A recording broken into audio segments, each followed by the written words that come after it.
ako magunggilan taw ang kuan sir, ang kayuhan sa kadaghanan diri sa barangay nga makaminusad sila. Nahayag sila niya maka-save sila ba. Dako kay tabang sa mo ang barangay. Bisag di kayo dako tabang ako murag naka kuan hinuon, murag nakuan gamay akong mga income kita, pero tungod sa kadaghanan para mahayagan sad sila katong walay mga suga, dako na kay nagtabang nila kay maka-save sila.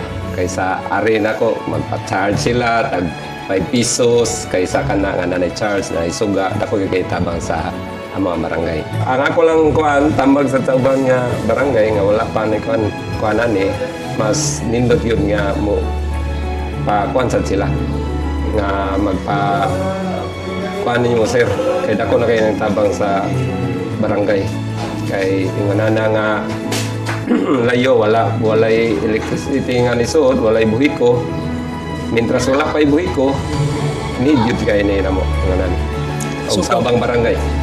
So, ang imong gitan-aw isip amahan sa isa ka barangay, imong gitan-aw ang kaayuhan sa kadaghanan sa imong constituents. So gi-give up nimo ang imong income para lang na sila mas makatipid makasave sila niya mahayagan mahayagan ang na gyud.